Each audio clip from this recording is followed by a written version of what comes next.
Okay, so I started recording and I'm going to mute myself now. Okay, perfect. All right, hello everyone. My name is Ina. I am the outreach manager here in Monterey County Elections, and we're going to talk a little bit about what to expect in this coming election.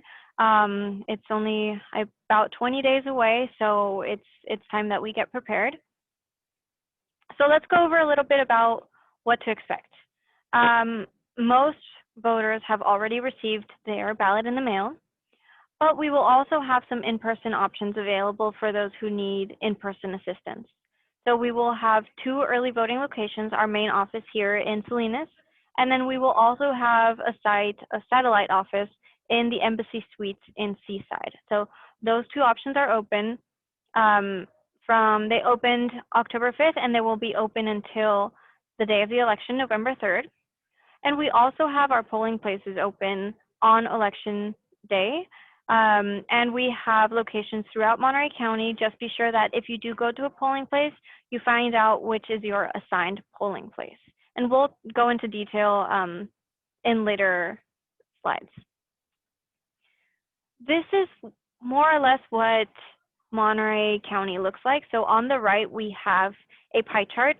And this is as of September 14th. So this is as of a month ago. These numbers have changed. So as of the 14th of September, we had this many registered voters. It has gone up, you know, with every general election. It's a bigger election, so registration goes up, and it also goes down because people move out of the county, or they pass away, or they turn 18, and that makes it go up. So this number is constantly moving. And I'm sure that you guys have heard the terms around vote by mail versus absentee voting. Everything that I'm going to mention today has to do with Monterey County in particular and California. So other states do different things and they have different rules, but for Monterey County, these 2 terms mean the same exact thing. So before 1978, you did require an excuse to be able to vote by mail or vote absent, whether you were bedridden or maybe you were out of the county for whatever reason. So after 1978, that got removed, and the name got standardized in 2007 to vote by mail. So both things mean the same thing. It's just some voters prefer to use one term, some prefer to use the other. So let's start by looking a little bit about vote by mail. So this is the envelope that most of you have received, and inside we had the basics. So we have the ballot, the instructions on how to vote, the list of all the drop-off locations where you can go and drop off your ballot. We also have the I voted sticker and then the return envelope. The return envelope is just a blue envelope. All you have to do is put your ballot in there. It's already postage paid, so you don't have to put postage or anything. The thing that you have to remember is that you need to sign the back part of the envelope. So this section right here has to be signed. You can also put the date and the phone number, and if you are unable to sign for whatever reason, we have situations in which a voter may have had a stroke, so their signature has changed drastically. Have a witness sign there, and then you're good to go. This part right here, simple steps that you can just look to see that everything is good. Have you signed your envelope? Yes. Okay, good. Have you placed the ballot inside of the envelope? Because that happens a lot, that people sign it, close it, and then they see their ballot on the table. So have you placed the ballot inside of your envelope? Okay, cool. And then do you have your correct name and address on the envelope? So you'll check the information. If it's all good, you're perfect. For returning your ballot, voters have lots of options. So of course they can put it in the mail. No postage is necessary. I mentioned that before. You also have 23 drop-off locations throughout Monterey County. 5 of those are 24-hour drop boxes. So there are many, many places that you can go to throughout Monterey County. We have some in North County, South County, around the coast. You can also go to the in-person voting locations, the early voting sites. Embassy Suites are here in Salinas, and you can turn it in person if you prefer that, or you can authorize someone trusted to drop it off for you. Now, if you do authorize someone to drop it off for you, you need to give them authorization by filling out this back portion. So it's their name, their signature, and their relationship to the voter. So neighbor, cousin, whatever the case may be. So then we have our in-person voting options. So like I mentioned before, early voting has already begun. We've already received a lot of ballots, and that started October 5th, and it ends on Election Day. And we have 2 locations. So this is new to this year. We have our main office here in Monterey County, the Monterey County Elections Department in Salinas. And then we have our satellite office at the Embassy Suites in Seaside. So anything that you can do in the main office, you can do in Seaside. And then our polling places are open, same as other years, 7 a.m. to 8 p.m. We have 85 locations throughout the county, so we actually have more this election than in the primary election.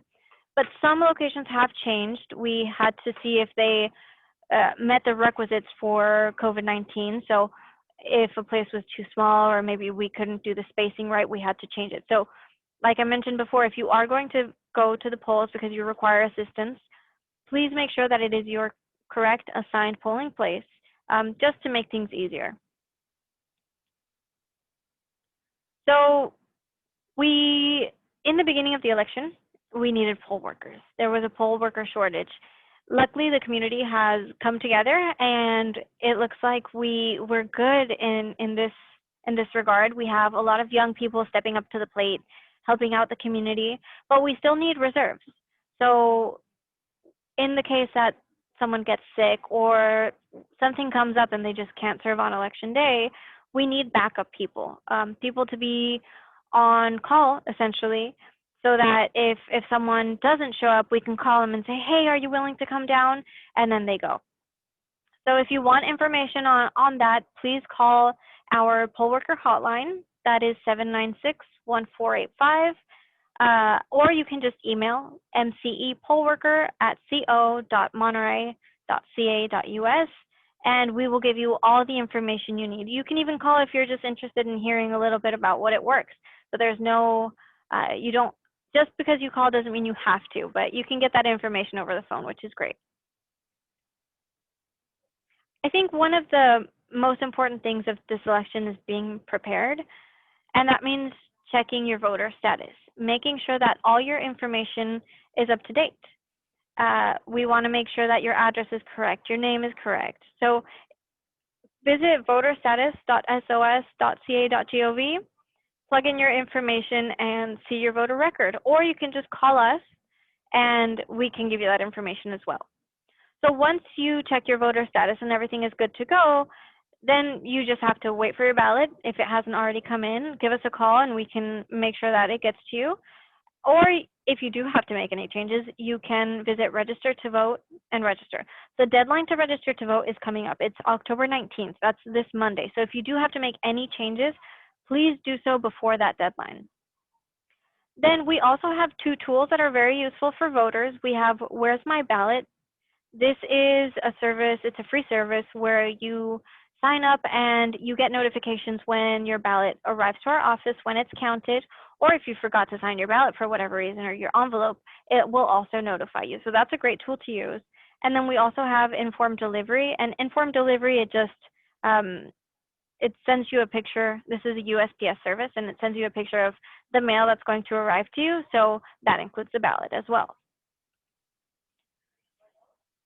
So once you are prepared and you're just, waiting for that ballot to get to you, or you have it home and you just still haven't voted it yet, just take some time and set up a plan.